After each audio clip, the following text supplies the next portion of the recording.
In a world where headlines scream about division and conflict, where social media feeds overflow with negativity, sometimes the most powerful stories unfold in the quietest corners of our communities. They happen in places where laughter echoes off pastel-colored walls, where tiny hands reach out with innocent trust, and where unexpected connections bloom between strangers who share nothing more than a moment in time. This is the story of Kate Morrison, a woman whose simple visit to a local baby center became something extraordinary. It's about the profound impact of genuine kindness, the healing power of a child's smile, and how one person's authentic care can ripple outward in ways they never imagined. What makes this story remarkable isn't grand gestures or dramatic moments. Instead, it's found in the gentle way Kate knelt down to meet a toddler's eyes, in her patience with a crying infant, and in the bridge she built between her own world and theirs. It's a reminder that heroes don't always wear capes. Sometimes they simply show up with open hearts and gentle hands. Prepare to witness how ordinary moments can become extraordinary when touched by genuine compassion, and how the simple act of truly seeing children for who they are can transform not just their day, but the lives of everyone watching. The morning sunlight filtered through the large windows of Little Steps Baby Center as Kate Morrison stepped through the front doors, her heels clicking softly against the polished floor. She had arrived early for her appointment with the center director about a potential charity partnership, but what she found was far more captivating than any business meeting could ever be. The main playroom buzzed with gentle activity. Toddlers wobbled around colorful play mats, while babies gurgled contentedly in their caregivers' arms. The air was filled with the soft sounds of children at play, giggles, babbling, and the occasional delighted squeal that only the very young can produce. Kate paused in the doorway, watching as staff members moved between the children with practiced ease, their voices warm and encouraging. Sarah Collins, the center director, approached with a welcoming smile. "You must be Kate. Thank you so much for coming early. I hope you don't mind that we're in the middle of our morning play session." Kate shook her head, her eyes still drawn to the scene before her. "Not at all. This is wonderful to see."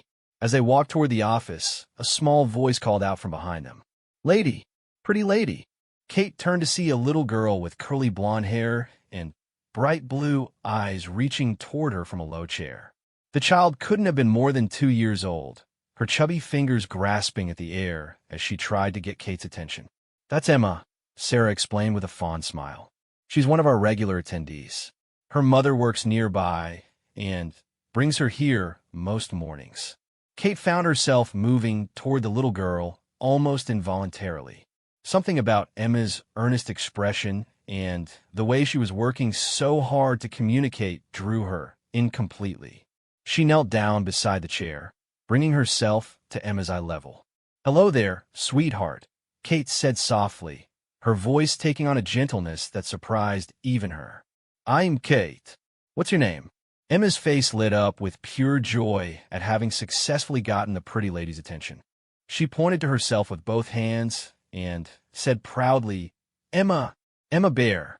Kate laughed, a genuine sound that seemed to ripple outward, catching the attention of other children nearby. "Emma Bear? That's a beautiful name. Are you playing with toys today?" The little girl nodded enthusiastically and held up a stuffed elephant that had seen better days. One ear was slightly chewed, and the trunk was a bit faded, but Emma clearly treasured it. "Ellie," she announced, making the elephant dance in the air. "Ellie is very special," Kate observed, reaching out to gently touch the elephant's trunk. "Has she been your friend for a long time?" Emma's response was to place the elephant directly in Kate's hands, a gesture of trust that was both simple and profound. Kate accepted the toy with the same seriousness she might have shown receiving a precious gift.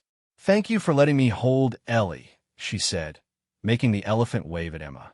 "She's very soft." The interaction had not gone unnoticed. Other children in the immediate area began to gravitate toward Kate and Emma, drawn by the warm energy of their exchange.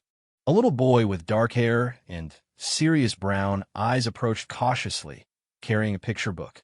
"Story?" he asked hopefully, holding up his book. Kate looked at Sarah, who nodded encouragingly. "Would you like me to read to them? I don't want to disrupt your routine." "Actually, this is perfect," Sarah replied. "Story time isn't scheduled for another hour, but if you're willing, the children would love it." They're naturally drawn to new voices and faces. Kate accepted the book from the little boy, whose name, she learned, was Marcus, and settled herself cross-legged on the soft playmat. Emma immediately claimed the spot directly in front of her, still clutching her elephant. Marcus sat to her right, while several other children began to form a loose semicircle around them. The book was The Very Hungry Caterpillar, a classic that Kate remembered from her own childhood. As she opened to the first page and began to read, she found herself naturally adapting her voice for her young audience. She made the caterpillars sound eager and excited, emphasized the different foods with exaggerated enthusiasm, and paused to let the children point out details in the colorful illustrations. On Monday, he ate through one apple. Kate read, her voice rising with anticipation. But he was still hungry. "More food," Emma called out, bouncing slightly with excitement. "That's right, Emma Bear. He needed more food. What do you think he ate on Tuesday?" The children shouted out various suggestions, some following the story and others coming up with their own creative ideas. Kate listened to each response with genuine interest, validating their participation and keeping them engaged with follow-up questions. As the story progressed, more children joined their circle. Some crawled over on their own, while others were carried by staff members who had noticed the magnetic pull Kate seemed to have on the little ones. By the time the hungry caterpillar had transformed into a beautiful butterfly, Kate found herself surrounded by nearly a dozen children of various ages. "Again," Emma demanded as Kate closed the book. "Again, again," the chorus was taken up by several other voices. Kate looked around at the eager faces surrounding her and felt something shift inside her chest. These children, with their open hearts and complete trust, had welcomed her into their world without hesitation. They didn't care about her business suit or her carefully styled hair or the important meeting she was supposed to be having. They simply saw someone who was willing to share a story and give them attention. "Should we read it one more time?" she asked, and the enthusiastic response left no doubt about the answer.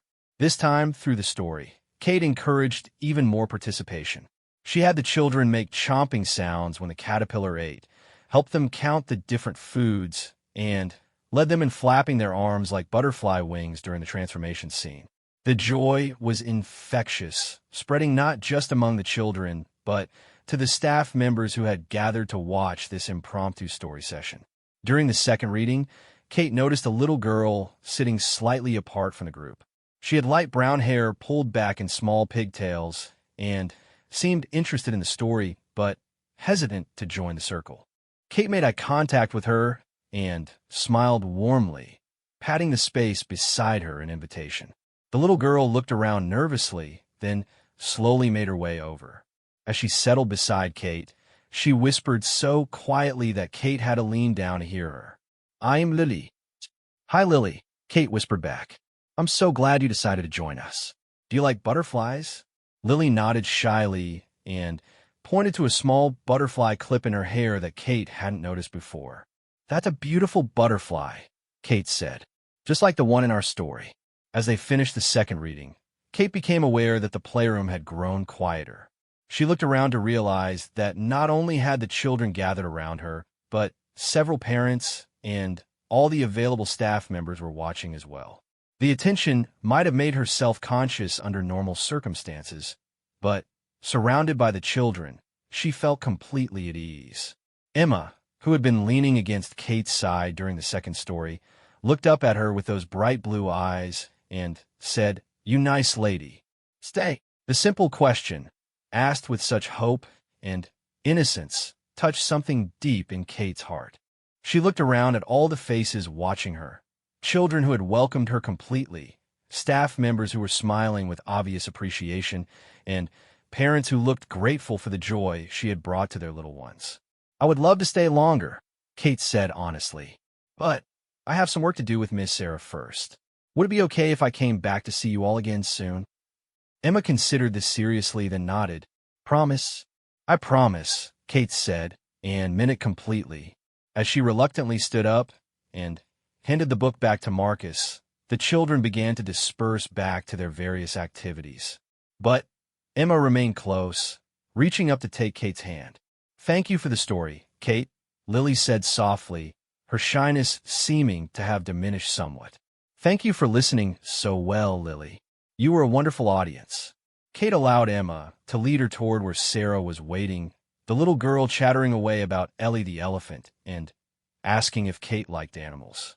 As they walked, Kate found herself taking in details she had missed before. The carefully designed play spaces that encouraged both independent exploration and group interaction, the way the staff moved seamlessly between children who needed different types of attention, and the overall atmosphere of warmth and security that permeated the entire center. "That was remarkable," Sarah said as they finally made their way toward her office. "I've never seen the children respond to someone new quite like that. You have a real gift with them." Kate looked back over her shoulder to where Emma was now showing Ellie to another little girl, animatedly describing their new friend Kate. "They're incredible. So open and trusting. It's humbling, actually. Children have excellent instincts about people," Sarah observed. "They sense authenticity immediately. You can't fake the kind of connection you just had with them." As they entered the office, Kate found her perspective on the meeting completely transformed. What had started as a routine business discussion about potential charity partnerships had become something much more personal. The children had awakened something in her that she hadn't even realized was sleeping, a capacity for simple, uncomplicated joy and connection. The conversation with Sarah flowed easily now, no longer feeling like a formal business meeting, but rather like a discussion between two people who cared deeply about the well-being of children. Kate found herself asking detailed questions about the center's programs, the families they served, and the challenges they faced in providing quality childcare to working parents. "We serve about 60 families regularly," Sarah explained. "Most are working parents who need reliable, nurturing care for their children. Some are single parents, others are families where both parents work multiple jobs.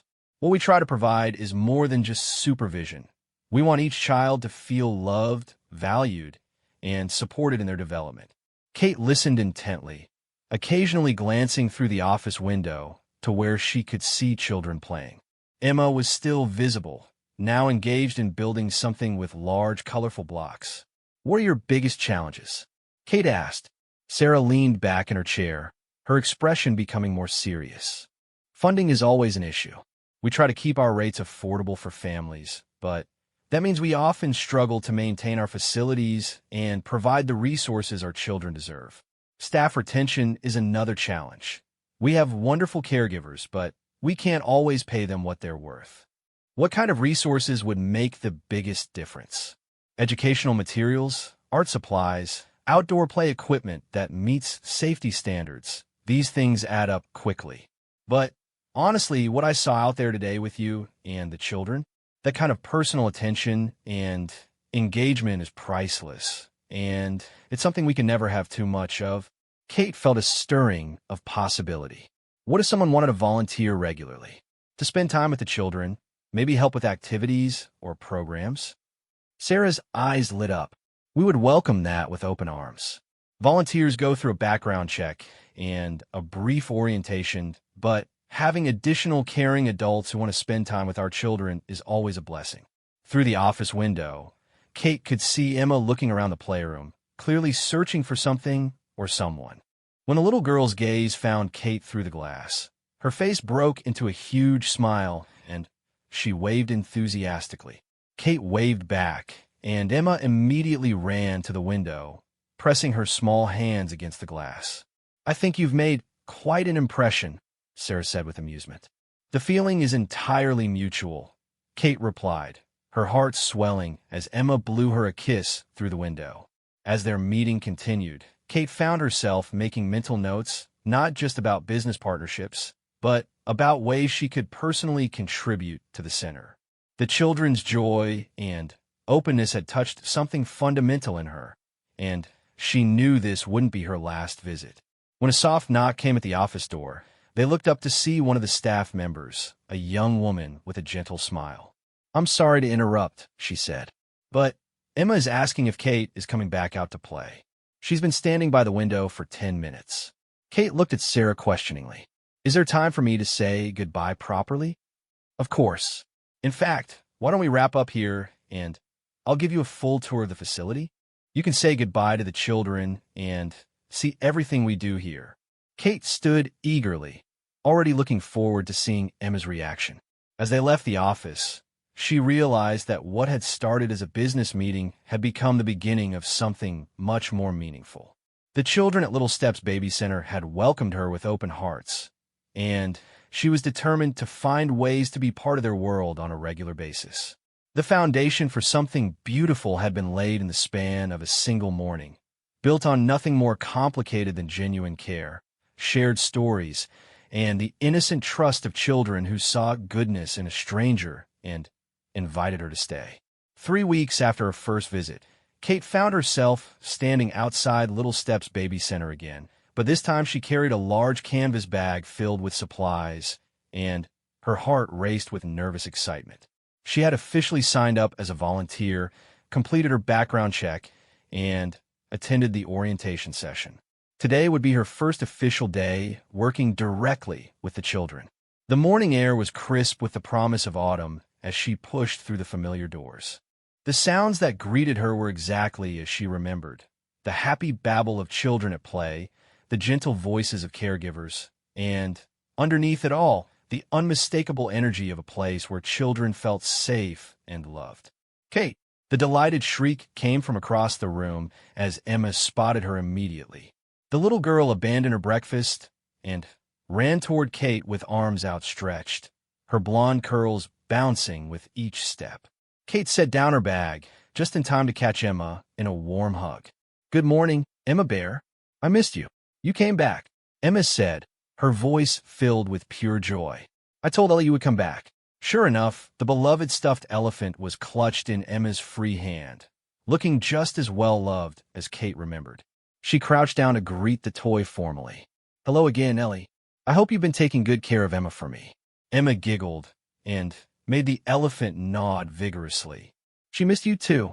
Other children had begun to notice Kate's arrival. Marcus approached with his careful, serious manner, carrying a different book this time. Lily peeked out from behind one of the play structures, her shyness still evident, but her smile bright when she caught Kate's eye. "Miss Kate," Lily called out, waving enthusiastically. The warm welcome filled Kate with a sense of rightness that surprised her. Over the past 3 weeks, she had found herself thinking about these children constantly.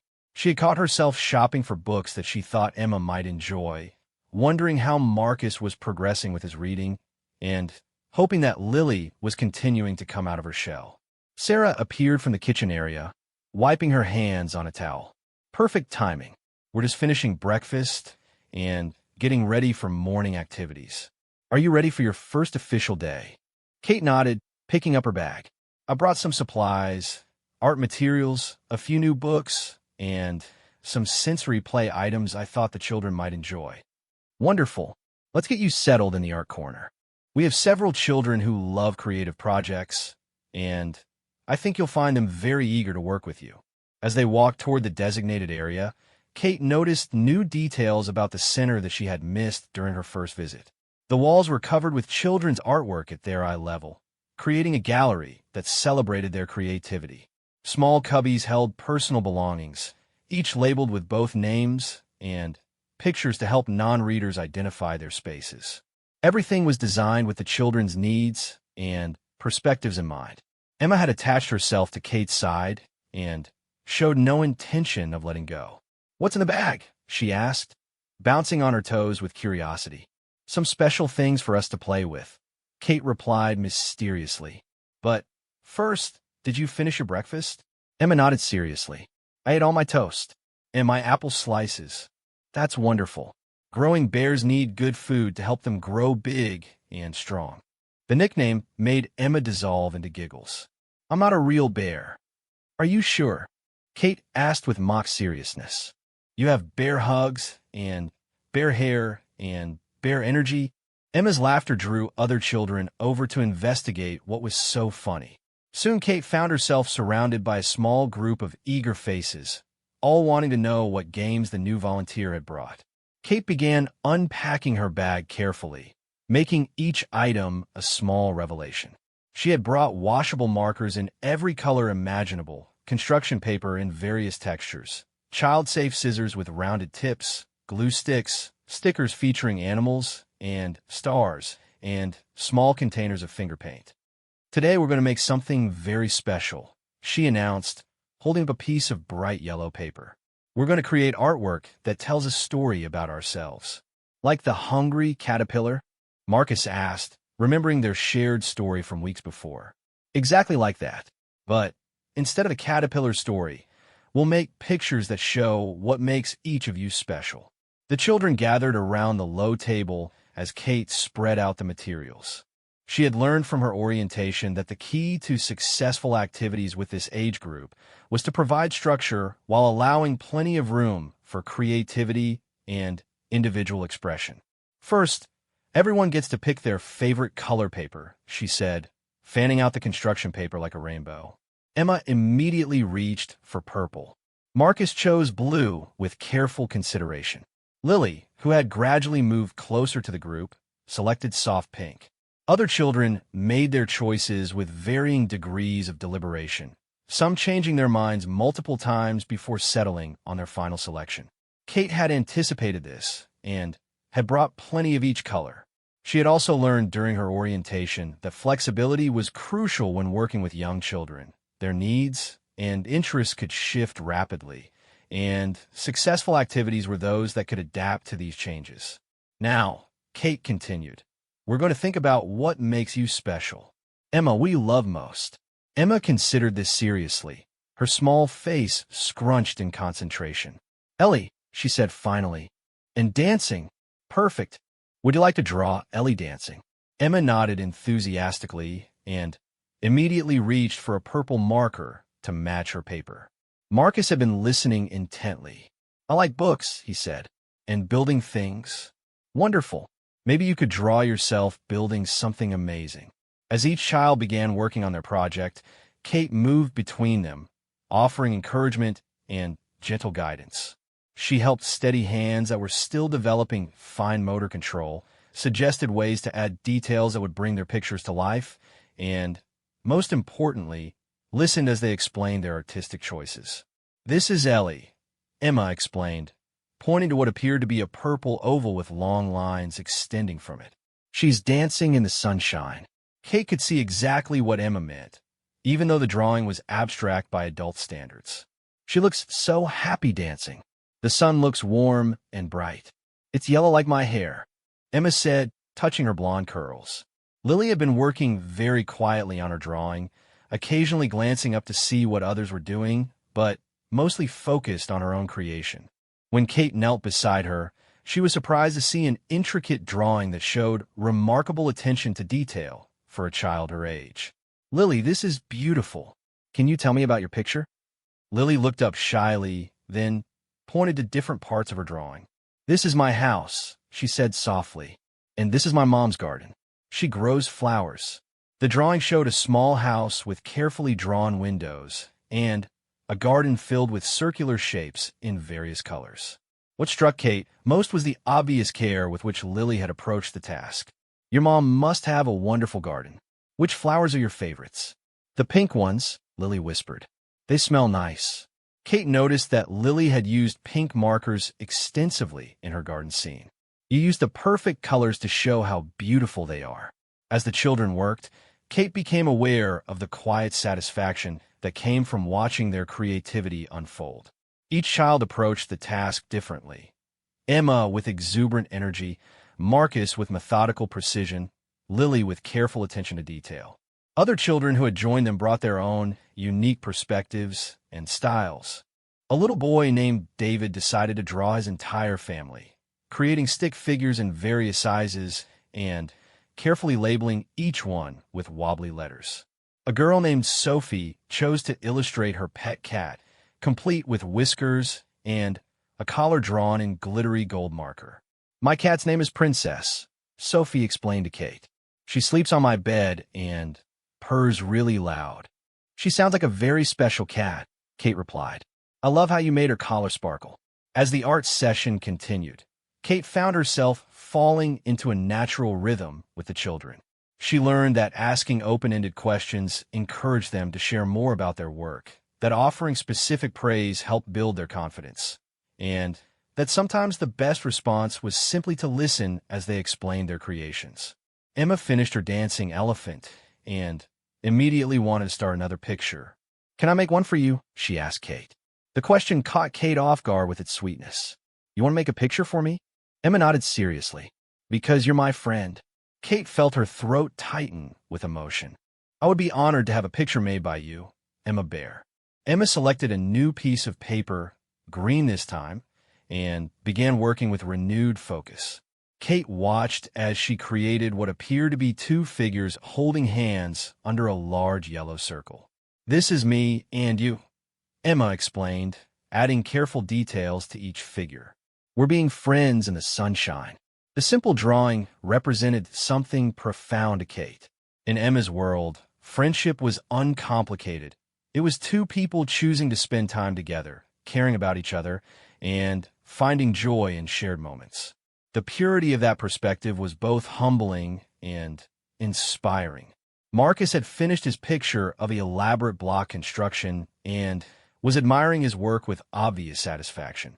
Look, Miss Kate, I drew the biggest castle ever. Kate studied his drawing, which showed impressive spatial awareness and attention to architectural details. That is definitely the biggest castle I've ever seen. How many rooms do you think it has? Marcus counted carefully, pointing to different sections of his drawing. 6. And a tower for looking out. What would you do if you lived in that castle? I would read books in every room, Marcus said without hesitation, and build more castles to visit my friends. The conversation was interrupted by a small commotion across the room. Kate looked over to see a staff member comforting a little boy who had apparently fallen and scraped his knee. The child's tears were the heartbroken sobs of someone experiencing genuine distress. Without thinking, Kate excused herself from the art table and approached the scene. The injured child, who couldn't have been more than 18 months old, was inconsolable despite the caregiver's gentle ministrations. Hey there, little one, Kate said softly, kneeling down near him. That looks like a hurt. The boy looked at her through tear-filled eyes, his bottom lip trembling with the effort of his crying. Kate began to hum very softly, a gentle melody that her own mother had used to comfort her years ago. She didn't touch the child, that was for his caregiver to do, but she maintained eye contact and continued the quiet humming. Gradually, the boy's sobs began to subside. He was still sniffling and clearly upset, but the music seemed to capture his attention. You have a very soothing voice, the staff member said gratefully. I think he's starting to feel better. Kate continued humming until the boy's breathing had returned to normal and his tears had stopped.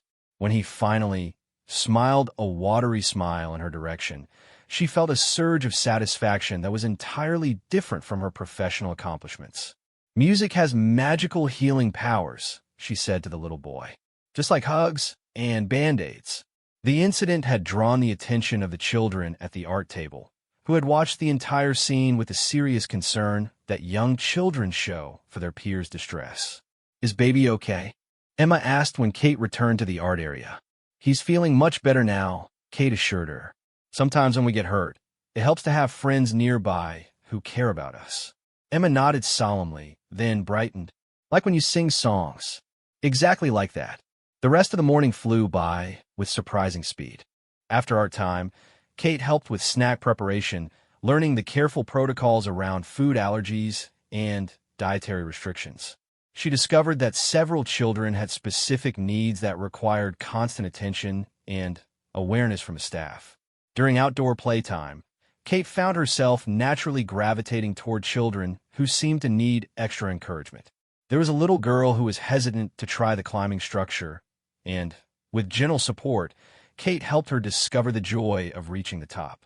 A shy boy who usually played alone was coaxed into joining a group game, when Kate served as a bridge between him and the other children. "You have wonderful instincts with them," Sarah observed during a quiet moment. "Some people have to learn how to connect with children, but it seems to come naturally to you." Kate watched Emma and Lily working together to build something elaborate in the sandbox. They make it easy. They're so genuine and open. There's no pretense or hidden agenda. They just want to play and be cared for.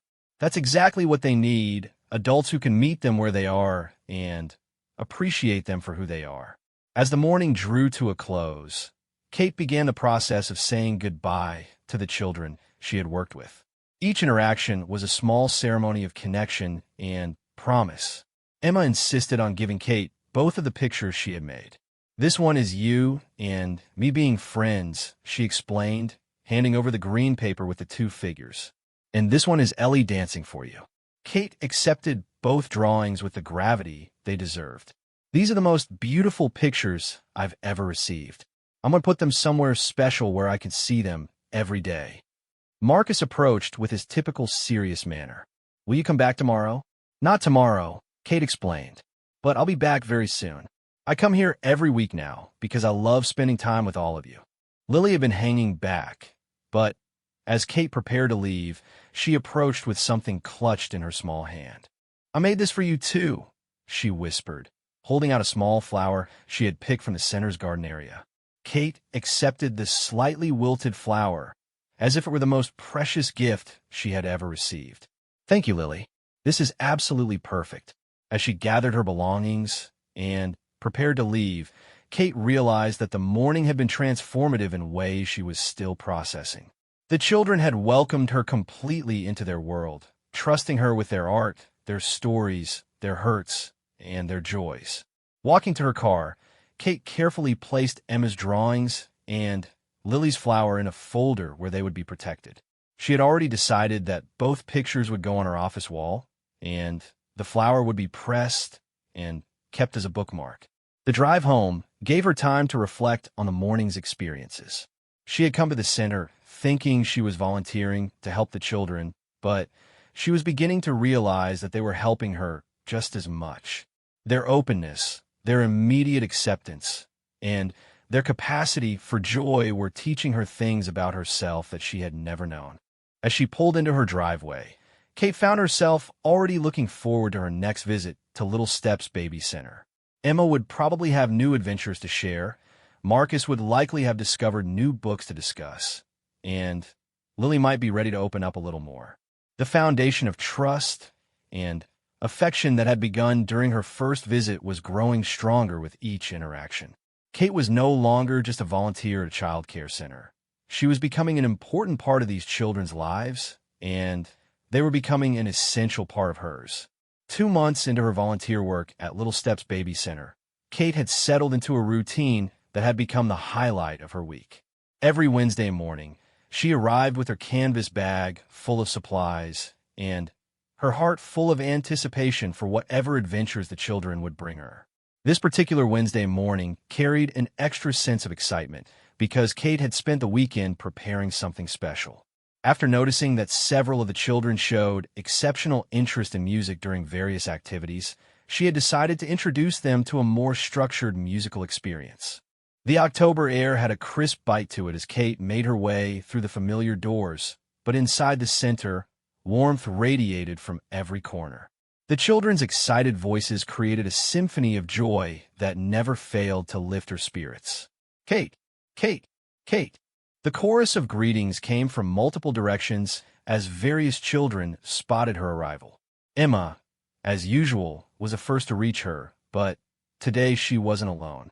She had clearly been watching for Kate's arrival and had gathered Lily, Marcus, and several other regular participants in Kate's activities. "We waited for you," Emma announced proudly. "I told everyone you were coming today."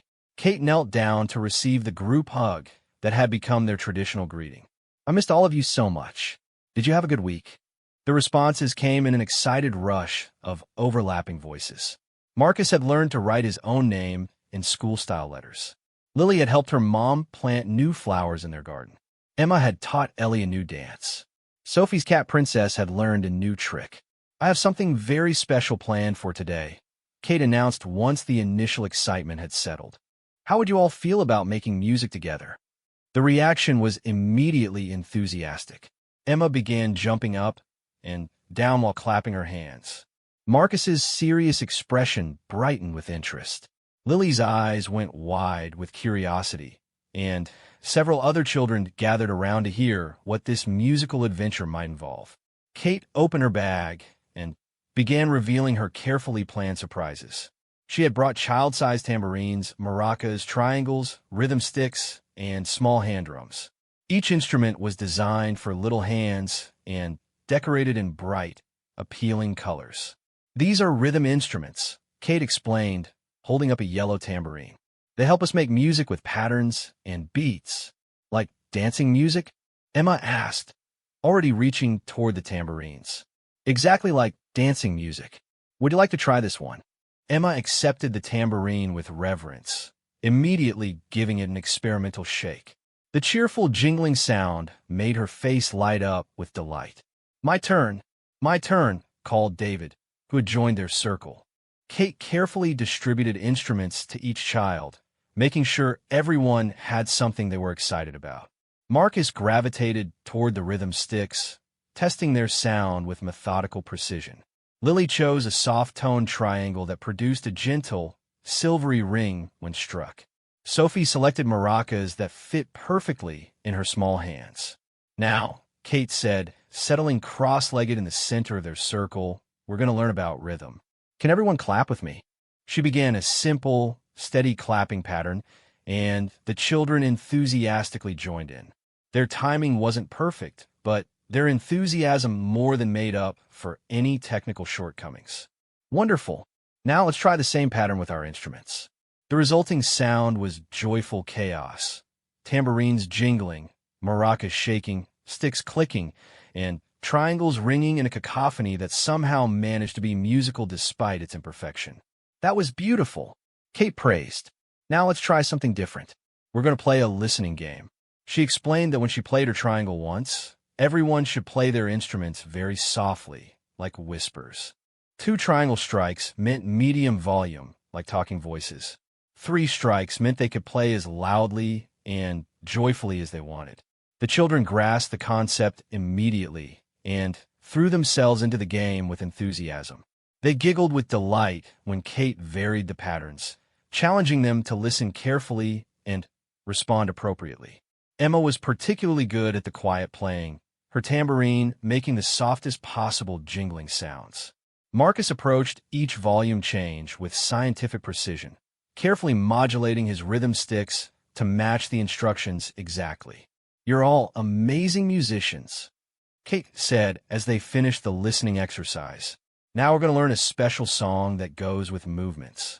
She had chosen If You're Happy and You Know It because it naturally incorporated physical actions that the children could follow while playing their instruments. As she began singing, the children joined in with varying degrees of familiarity with the words, but all of them participated enthusiastically in the clapping, stomping, and shouting portions. If you're happy and you know it, shake your maracas. Kate improvised, and Sophie immediately began shaking her instruments with extra vigor. If you're happy and you know it, ring your triangle. Lily's gentle triangle sound punctuated the verse perfectly. They continued through multiple verses, with Kate creating new variations that incorporated each child's instrument.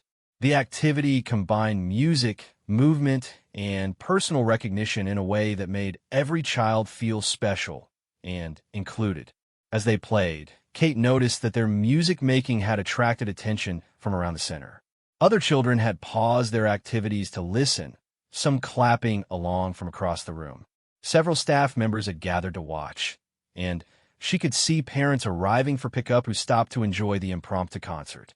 We have an audience, Kate whispered to the children, gesturing toward their observers. Emma immediately stood up, still holding her tambourine. We should play for them.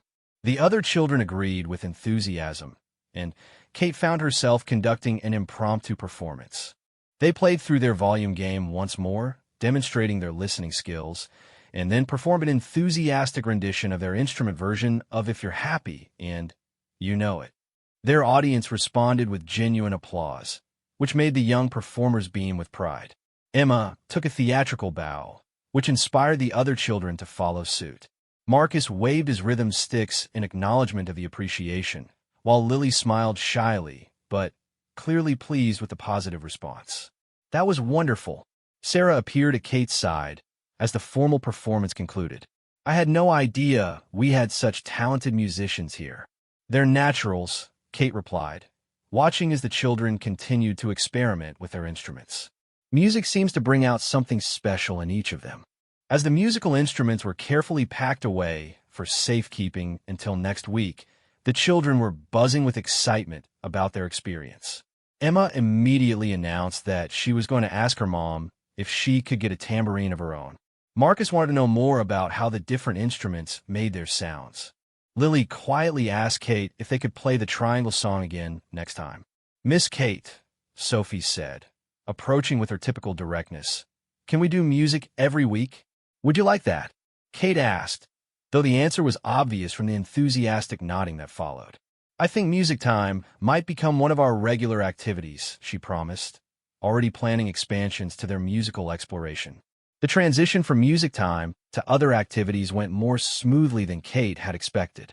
The children seemed energized rather than overstimulated by their musical experience, and many of them carried the rhythms they had learned into their free play time. During snack time, Kate noticed Emma quietly humming the melody from If You're Happy and You Know It while she ate her apple slices. Marcus was tapping a subtle rhythm with his fingers against the table. Lily was sitting with a contented smile, occasionally making soft, triangle-ringing sounds with her voice. The music really resonated with them, observed Jennifer, one of the staff members who had watched their session. I've never seen this particular group so focused and cooperative during a structured activity. Kate nodded, still processing her own observations from the morning. There's something about music that seems to speak to them in a different way. It's like it gives them another language for expressing themselves. As if to illustrate her point, a little boy across the room, who rarely spoke during group activities, was quietly singing to himself while building with blocks. He had been on the periphery during their music session, not quite ready to join, but clearly absorbing everything that happened. That's Tommy, Jennifer explained quietly. He's usually very withdrawn during group activities. I've never heard him sing before. Kate watched Tommy continue his quiet song, building elaborate structures while providing his own musical soundtrack. The sight reinforced her growing belief that music had the power to reach children in ways that traditional activities might not. When outdoor playtime arrived, Kate discovered that the children's musical experience had extended beyond the formal session. Emma had organized several of her peers into a marching band that moved around the playground in formation while chanting rhythms they remembered from their earlier activities. Marcus had appointed himself the conductor and was directing the group with serious attention to timing and coordination. Lily had found sticks that she was using as makeshift rhythm instruments, contributing her own gentle beats to the ensemble. Look at them, Kate marveled to Sarah, who had joined her in observing the spontaneous musical parade. They've taken what we did inside and made it completely their own. That's how you know an activity has truly connected with them, Sarah replied. When they internalize it and start creating their own variations, that's real learning happening. The outdoor musical parade grew as other children joined in, some contributing their own made-up songs, others adding dance moves, and still others providing percussion with found object from around the playground. What had started as a small group activity had evolved into a community celebration that included children of various ages and developmental stages. Kate found herself thinking about the profound difference between this kind of organic, child-led exploration and the more rigid musical education she remembered from her own childhood. These children weren't worried about playing the right notes or keeping perfect time. They were simply experiencing the joy of making music together, and that joy was infectious. Miss Kate, Emma called out as the marching band passed her observation spot. Come march with us. Kate didn't hesitate to join the musical parade, falling in a step behind Emma and adding her own voice to their collaborative song. The feeling of being part of this spontaneous musical community was unlike anything she had experienced in her adult life. As they marched around the playground, other adults began to take notice. Parents arriving for early pickup stopped to watch and smile at the joyful procession. Staff members from inside the center came out to see what was creating such happy sounds. "This is amazing," one parent commented to Sarah. "I've never seen the children so engaged in a group activity." "We have a very special volunteer," Sarah replied, watching as Kate helped lift a smaller child so he could reach the rhythm sticks that Marcus was holding. "She has a gift for bringing out the best in them." The spontaneous concert continued until it was time for the children to come inside for lunch preparation. As they reluctantly ended their musical parade, Kate could see that something significant had happened during their time together. The children who had participated in the morning's activities had formed stronger connections with each other. Emma had naturally taken on a leadership role, Marcus had discovered confidence in directing others, and Lily had found her voice both literally and figuratively. Even children who hadn't been part of the original music session had found ways to contribute to the collective experience. Next week, Emma announced as they gathered their found percussion instruments to return inside, "We should teach the babies how to make music too." "That's a wonderful idea," Kate agreed. Music is for everyone, no matter how old or young they are. As the children settled in for lunch, Kate took a few minutes to reflect on the morning's experiences.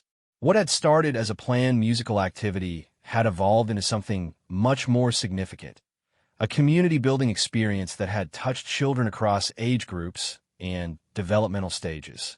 The instruments she had brought were just tools. The real magic had happened when the children took ownership of the musical experience and made it their own. Their creativity, enthusiasm, and natural inclination to include others had transformed a simple rhythm exercise into a celebration of community and joy. Walking to her car after saying her goodbye hugs and receiving the weekly collection of artwork and small gifts from her young friends, Kate found herself humming the melodies they had created together. The children's music had become part of her own soundtrack, a reminder of the pure joy that came from shared creative expression. As she drove home, Kate was already planning next week's musical adventures. Perhaps they could explore different types of instruments, or maybe they could compose their own songs. The possibilities seemed endless, limited only by imagination and the wonderful unpredictability of working with children who saw music as just another form of play. The most remarkable part of the entire experience was watching how naturally the children had embraced both structure and creativity, following guidance when it helped them, but taking ownership when they were ready to explore independently. It was a lesson in trust, creativity, and the importance of providing children with tools while allowing them the freedom to use those tools in their own unique ways. The November morning arrived with an unexpected challenge that would test everything Kate had learned about connecting with children. As she walked through the doors of Little Steps Baby Center, she immediately sensed that something was different. The usual cheerful energy felt subdued, and she could see several staff members engaged in quiet, serious conversations. Sarah approached her with a concerned expression. "Kate, I'm so glad you're here today. We have a situation that I think you might be able to help with." Before Kate could ask what was happening, she heard the unmistakable sound of a child in distress. Not the typical crying that came from skinned knees or disagreements over toys, but the heartbroken sobbing of someone experiencing real emotional pain. "That's Aiden," Sarah explained, gesturing toward a small figure hunched in the reading corner. "He started with us yesterday. His family situation has been quite difficult, and he's having a very hard time adjusting to being here." Kate could see a little boy, probably around 3 years old, sitting alone with his knees drawn up to his chest. His dark hair fell across his face, and his whole body seemed to curl in on itself as if he was trying to make himself invisible. "What can you tell me about his situation?" Kate asked quietly. Sarah's expression grew even more serious. "His mother is a single parent who works 2 jobs. Until now, his grandmother had been caring for him, but she recently had to move into assisted living due to health issues. This is his first experience with childcare, and he's clearly grieving the loss of his primary caregiver. Kate's heart went out to the little boy immediately. She could only imagine how overwhelming and frightening this must be for him, separated from the person he loved most, thrust into an unfamiliar environment with strangers, and expected to somehow adapt and participate. How long has he been crying? On and off since his mother dropped him off an hour ago. We've tried all our usual comfort techniques, but he won't accept consolation from any of us. He won't eat, won't play, won't even look at the other children. Kate studied Aiden from across the room, noting how his crying had quieted to exhausted hiccups, but his posture remained defensive and closed off. Her regular group of children had noticed the new boy's distress and were giving him space while casting concerned glances in his direction. "What would you like me to try?" Kate asked. "Honestly, I'm not sure. We're hoping that maybe a fresh approach might help. You have such a gift for connecting with children who are struggling." Kate felt the weight of that trust and responsibility. She set down her usual bag of supplies and considered her options. Everything she had learned about working with children told her that Aiden needed time, patience, and the feeling that he had some control over his interactions. She settled herself on the floor several feet away from Aiden, close enough that he would be aware of her presence, but far enough that he wouldn't feel crowded or pressured. She didn't speak to him directly or try to make eye contact. Instead, she simply sat quietly and began to hum very softly. The melody she chose was one her own grandmother had hummed when Kate was upset as a child, a gentle, wordless tune that seemed to wrap around hurt feelings like a warm blanket. She kept the volume barely above a whisper, just loud enough that Aiden might hear it if he was listening. For several minutes, nothing changed. Aiden continued to sit with his face hidden, his breathing still shaky from crying. Kate continued to hum, occasionally varying the melody, but maintaining the same soothing quality. Gradually, she became aware that the quality of Aiden's breathing had changed slightly. While he hadn't looked up or moved from his defensive position, he seemed to be listening. Kate continued the gentle humming, allowing long pauses between melodies and being careful not to make any sudden movements. After about 10 minutes, Aiden finally lifted his head just enough to peek at Kate through his hair. His eyes were red and swollen from crying, and his expression was wary, but he was looking at her. Kate smiled very gently and continued humming, but she didn't try to speak to him or encourage him to respond. She had learned that children in emotional distress needed to feel that they could engage at their own pace without pressure or expectations. Slowly, Aiden shifted his position slightly, uncurling just enough to sit with his back against the wall rather than huddled in a tight ball. It was a small change, but Kate recognized it as progress. She reached into her pocket and pulled out something that had become her constant companion during her visits to the center. A small, soft stress ball that she sometimes used to help children work through difficult emotions. Without drawing attention to what she was doing, she began to gently squeeze and release it, creating a subtle, rhythmic motion that matched her humming. Aiden's gaze focused on the small ball, watching the gentle, squeezing motion with what appeared to be curiosity. Kate continued the pattern for several minutes, then slowly rolled the ball across the floor toward him, not directly to him, but close enough that he could reach it if he wanted to. The boy looked at the ball, then back at Kate, then at the ball again. After a long moment of consideration, he reached out and carefully picked it up. He held it in both hands, examining it with the intense focus that children bring to new objects. "It's soft," Kate said quietly, speaking her first words to him. "Sometimes it helps when things feel scary or sad." Aiden looked at her directly for the first time, his expression still guarded, but showing a flicker of interest. He squeezed the ball experimentally, watching how it changed shape in his small hands. "My grandma had soft things," he said suddenly, his voice barely above a whisper. Kate felt her heart clench at the raw pain in those few words. "Tell me about your grandma's soft things," she said gently. Aiden squeezed the ball again, his eyes dropping back down his hands. "She had a blanket. It was blue and fuzzy. She would wrap me up when I was sad. That sounds like a very special blanket. Your grandma must love you very much. She had to go away, Aiden said, his voice beginning to shake again. Mommy says she's sick and can't take care of me anymore. Kate fought back her own emotional response to the child's pain. That must be really hard. It's okay to feel sad when someone you love has to go away. Aiden nodded, tears beginning to well up in his eyes again. But this time, instead of curling up defensively, he remained sitting upright, still holding the stress ball. I miss her, he whispered. Of course you do. Missing someone means you love them a lot. Kate noticed that their quiet conversation had drawn the attention of some of her regular children. Emma was watching from across the room with obvious concern, while Marcus and Lily had moved closer, clearly wanting to help but uncertain how to approach. There are some other children here who understand about missing people they love, Kate said softly to Aiden. Would it be okay if they came to sit with us? You don't have to talk to them if you don't want to. Aiden looked around the room at the other children, then back at Kate. After a moment, he nodded slightly. Kate gestured gently to Emma, Marcus, and Lily, who approached quietly and settled themselves in a small circle around Kate and Aiden. They seemed to instinctively understand that this was a delicate situation requiring their gentlest behavior.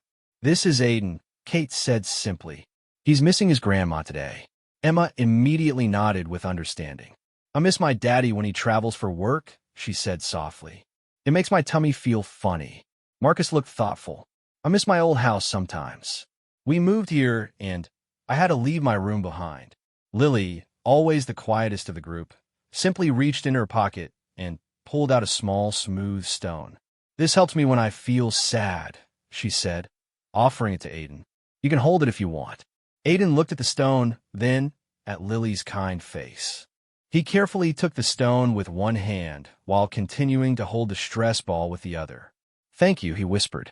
Kate watched this spontaneous display of empathy and support with amazement. These children, with their natural understanding of emotional pain and their immediate impulse to comfort someone who was hurting, were demonstrating a level of compassion that many adults struggled to achieve. Would you like to hear about the things we do here? Emma asked Aiden gently. We make music and draw pictures and read stories. Aiden looked at her with interest but didn't respond verbally. Emma seemed to understand that he wasn't ready to talk much yet. I could show you my favorite book, Marcus offered. It's about a bear who gets lost but then finds his family again. Maybe later, Kate said when Aiden didn't respond. Right now, it's nice just to sit together. The small group sat in comfortable silence for a while, each child holding something that brought them comfort. Aiden with his stress ball and stone, Emma with her ever-present Ellie the elephant, Marcus with his book, and Lily with a small bracelet she sometimes twisted when she felt nervous. Gradually, Kate became aware that other children in the center had begun to include their small circle in their activities without intruding directly. Someone had built a block tower nearby, where they could see it. Another child had left a coloring book open to a picture of flowers close enough for them to admire. The thoughtfulness of these gestures wasn't lost on Kate. The children at Little Steps had developed a community of care that allowed them to support each other without being overwhelming or intrusive. After about 30 minutes of quiet togetherness, Aiden began to show signs of curiosity about his surroundings. He watched other children playing, observed the activities happening around the room, and occasionally asked Kate quiet questions about what was happening. What are they building? He asked, pointing to a group working with large foam blocks. It looks like a castle, Kate replied. Marcus helped design a castle like that a few weeks ago. Would you like to go look at it more closely? Aiden considered this carefully, then shook his head. But the fact that he was showing interest in other activities felt like significant progress. When snack time arrived, Aiden initially refused to join the other children at the tables. Kate didn't push, but she did sit nearby with her own snack, eating quietly while continuing to hum softly. Emma approached with her apple slices. Can I eat here with you and Aiden? She asked. Kate looked to Aiden, who nodded slightly. Emma settled beside them, chatting quietly about her week while sharing her snack without making any demands on Aiden to participate in the conversation. Gradually, Other children joined their impromptu floor picnic. Marcus brought his crackers, Lily shared her cheese cubes, and Sophie contributed some grapes. Before long, Aiden was surrounded by children eating and chatting gently while including him simply by being nearby. When Lily offered him half of her banana, Aiden surprised everyone by accepting it. It was the first food he had eaten since arriving at the center, and the relief on the staff members' faces was visible from across the room. "Thank you," Aiden said to Lily, his voice still quiet but stronger than before. "Bananas are good when you're sad," Lily replied matter-of-factly. "They taste like sunshine." Aiden actually smiled slightly at this explanation, and Kate felt her heart lift at seeing that first hint of the child he might become once he felt more secure.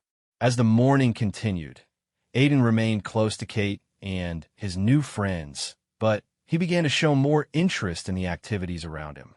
He watched intently as other children played games, observed art projects with curiosity, and even asked quiet questions about some of the books on the reading shelf. "Tomorrow, if you come back, we could read that bear story," Marcus told him during quiet time. "The bear is really brave, just like you." Aiden looked at Marcus with something approaching hope. "Will you be here tomorrow?" "I'm here every day," Marcus replied. "Emma and Lily too. And Miss Kate comes every Wednesday." "What about my mommy?" Kate knelt down beside him. "Your mommy will come back to get you every day, just like she promised. And while she's working, all of us will be here to take care of you." Aiden nodded slowly, processing this information. "And I can keep the softball?" "Yes, you can keep the softball. And Lily's stone too, if she doesn't need it back." Lily shook her head emphatically. "It's a stone now. I have lots more at home." When Aiden's mother arrived for pickup, she found him sitting peacefully with Kate and several other children, still holding his comfort items, but no longer crying. The transformation from the morning's inconsolable grief to this tentative engagement was remarkable. "How did he do?" she asked Kate quietly, clearly bracing herself for difficult news. "He had a hard morning, but he made some wonderful friends," Kate replied. "The children here have been incredibly kind and understanding." Aiden's mother knelt down beside him. "Are you ready to go home, sweetie?" Aiden nodded, but he looked around at his new friends with an expression that might have been reluctance to leave. "Can I come back tomorrow?" he asked his mother. "Yes, honey. I have to work, so you'll come back here." "Good," Aiden said simply, carefully putting his stress ball and stone into his pocket. "I want to hear the bear story." As Aiden left with his mother, Emma turned to Kate with her characteristic directness. "He's not sad anymore, is he?" Kate considered the question carefully. "He's still sad about missing his grandma," she said. "But now he knows he has friends who understand how that feels, and that helps make the sadness easier to carry." Emma nodded sagely, apparently satisfied with this explanation. "Tomorrow we'll take extra good care of him." Watching the other children make plans to welcome Aiden back the next day, Kate was struck by their natural understanding of what it meant to build community and offer support. They hadn't tried to fix Aiden's sadness or make it disappear. Instead, they had simply offered him companionship and understanding while he worked through his difficult emotions. The day had been challenging in ways that Kate hadn't anticipated when she first began volunteering at Little Steps, but it had also been deeply meaningful. She had witnessed the power of patient presence, the healing qualities of gentle music, and, most importantly, the incredible capacity children had for supporting each other through difficult times. As she gathered her things to leave, Kate realized that Aiden's arrival had taught all of them something valuable about resilience, community, and the importance of making space for difficult emotions while still offering hope and connection. It was a lesson she would carry with her long after she left the center that day. The December morning arrived with the first snowfall of the winter, transforming the world outside Little Steps Baby Center into a magical wonderland that had the children pressed against every available window in excitement. Kate arrived to find the center buzzing with an energy that was different from their usual routine. Today was special because they were preparing for their holiday celebration, and every child was practically vibrating with anticipation. As she pushed through the doors, Kate was immediately struck by the transformation that had taken place since her last visit. The walls were decorated with children's artwork featuring winter themes. Paper snowflakes, handprint trees, and crayon drawings of families celebrating together. Garlands made from construction paper chains hung from the ceiling, and she could smell something delicious baking in the kitchen. Kate, Kate, look at the snow. Emma's excited voice carried across the room as she ran toward her favorite volunteer with arms outstretched. But Emma wasn't alone. She was followed by what appeared to be the entire group of regular children, including Aiden, who had become a valued member of their little community over the past month. "Good morning, everyone," Kate laughed, setting down her bag to receive the enthusiastic group hug that had become their tradition. "I can see you're all very excited about the snow." "It's the first snow," Marcus announced with his characteristic precision. "We've been watching it fall for 23 minutes. Aiden helped us count," Lily added, smiling shyly at the boy who had once been too sad to speak. "He's really good at numbers." Aiden beamed at this recognition, standing a little taller. The transformation in him over the past month had been remarkable to witness. While he still had quiet moments when his sadness about his grandmother showed through, he had found his place among the children and formed strong friendships that helped support him through difficult times. "I made you something special," Emma announced, pulling a folded paper from her pocket. "It's for the celebration." Kate accepted the gift with appropriate ceremony, unfolding it to reveal a drawing that showed multiple stick figures holding hands around what appeared to be a very large cake. One figure had been carefully labeled Kate in Emma's improving handwriting. "This is beautiful. Is this our celebration party?" Emma nodded enthusiastically. "And everyone is there? Look, there's you and me and Marcus and Lily and Aiden and Sophie and David and Miss Sarah and everybody."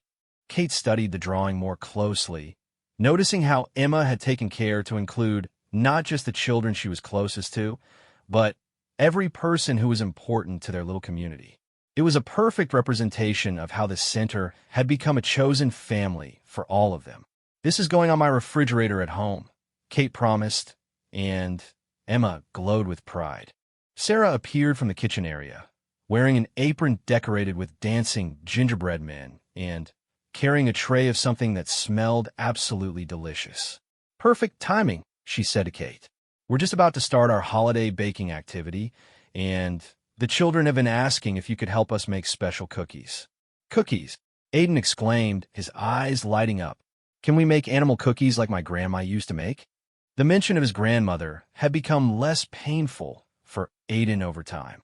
He had learned to talk about her with love rather than just sadness, especially after Kate had helped him understand that sharing happy memories was a way to keep special people close to his heart, even when they couldn't be physically present. "I think animal cookies sound perfect," Kate replied. "Should we ask Miss Sarah if we have animal-shaped cookie cutters?" Sarah winked at Kate. "As a matter of fact, we do, along with stars and trees and bells." The children erupted in cheers and began an animated discussion about which shapes they wanted to make and how they should decorate them. Kate loved watching their collaborative planning process. They had learned to include everyone's ideas and find ways to accommodate different preferences. "I want to make elephant cookies for Ellie," Emma declared, still carrying her beloved stuffed animal. "I want to make bears," Aiden said. "Strong bears like in the story Marcus read to me." "We should make music notes too," suggested Lily, referencing their continued weekly music sessions that had become one of the center's most popular activities. As they made their way to the kitchen area, Kate marveled at how naturally the children had developed systems for working together. They automatically formed a line, with older children helping younger ones. They shared supplies without being asked and offered encouragement when someone struggled with a task. The baking activity turned out to be delightfully chaotic in the best possible way. Small hands covered in flour, concentrated faces as children carefully pressed cookie cutters into the dough, and the inevitable taste testing that resulted in flour-dusted smiles throughout the kitchen. Kate found herself working closely with Aiden, who had appointed himself the quality control supervisor for their animal-shaped cookies. He took his responsibilities seriously carefully examining each cookie for proper ear placement and ensuring that their bears looked appropriately brave. "This one needs more flour," he announced, pointing to a slightly lopsided bear. "You're absolutely right," Kate agreed, helping him dust the cookie with a light coating of flour. "How did you get so good at baking?" Aiden's face grew thoughtful. "My grandma taught me. She said baking is like making love you can eat." The simple profundity of his grandmother's wisdom struck Kate deeply. "She sounds like a very wise woman." "She is," Aiden said firmly, "and she would like these cookies. Maybe Mommy can take some to her when we visit next weekend." Kate felt her heart swell at this evidence of how much healing had taken place for Aiden. He had moved from the devastating grief of separation to a place where he could think about his grandmother with joy and plan ways to share his new experiences with her. Across the kitchen, Emma was creating elaborate decorating patterns on her elephant cookies while providing a running commentary to anyone who would listen. "This elephant is dancing, see? And this one is singing, and this one is hugging a baby elephant." Marcus had approached his star-shaped cookies with scientific precision, carefully spacing decorative elements to create perfect symmetry. Lily was working quietly on a collection of delicate tree cookies, adding subtle details that showed her artistic eye. "Miss Kate," Sophie called out from her station, "can you help me with my bell cookies? I want them to look like they're really ringing." Kate moved between the children, offering assistance, admiring their creations, and marveling at the different personalities that emerged through their artistic choices. Each child approached the same basic activity in a completely unique way, creating cookies that were as individual as they were. As the morning progressed, the kitchen filled not just with the wonderful smells of baking cookies, but with the sounds of children working happily together. They sang songs they had learned during music time, shared stories about their favorite holiday traditions, and made plans for how they would share their cookies with families. "We should save some for the babies, too," Emma suggested, always thinking of the younger children at the center. "And for Tommy," added Marcus, referring to the quiet boy who had gradually joined their activities over the past months. "He really likes cookies." Kate noticed that the children had naturally developed an inclusive mindset that extended beyond their immediate friend group. They consistently thought about ways to include everyone in their joy and celebrations. When the cookies emerged from the oven, golden brown and perfectly shaped, the children's excitement reached new heights.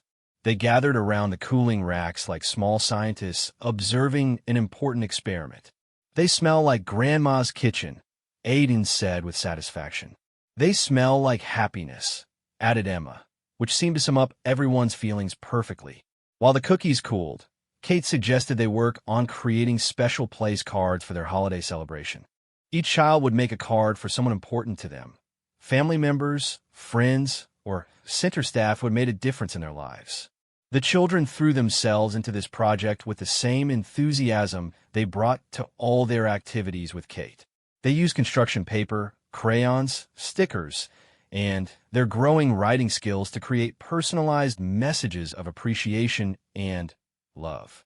Emma made a card for her parents, decorating it with purple hearts and writing "I love you" to the moon in her careful letters. Marcus created a detailed card for his baby sister, including a drawing of the two of them reading together.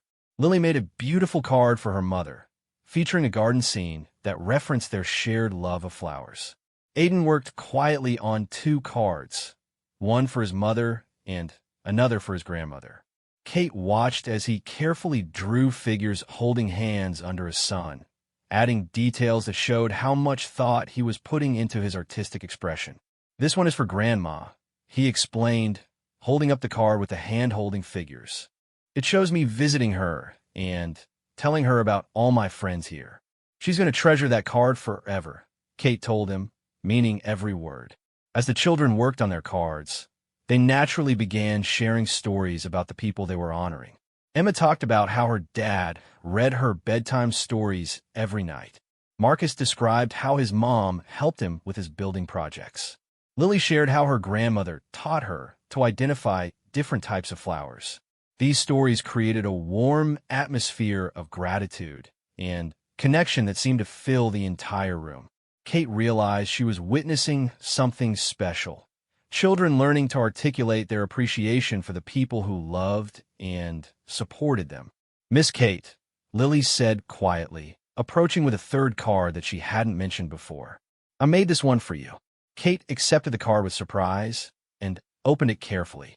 Inside, Lily had drawn a picture of the two of them at the piano they sometimes use for music activities, with musical notes floating around them. In careful letters, she had written, "Thank you for making me brave." Kate felt tears prick at her eyes as she read the simple but profound message. "Thank you for making me brave." She looked at Lily, this child who had transformed from painfully shy to confidently creative over the months they had known each other. "Oh, Lily," Kate said softly, "you were always brave. I just helped you discover what was already inside you." Lily smiled with a confidence that would have been unimaginable months ago. "Kaniyukyo." Kate opened her arms and received one of the most meaningful hugs of her entire life. As she held this child who had found her voice and her courage, she realized how much her own life had been changed by her time at Little Steps Baby Center. The afternoon of their holiday celebration arrived with perfect timing. The snow had continued to fall gently, creating a winter wonderland visible through every window. Families began arriving to join the festivities, and the center was soon filled with parents, grandparents, and siblings excited to share in the children's joy. Kate helped the children arrange their cookies on special plates, making sure each creation was displayed to its best advantage. The variety was impressive: animals, stars, trees, bells, and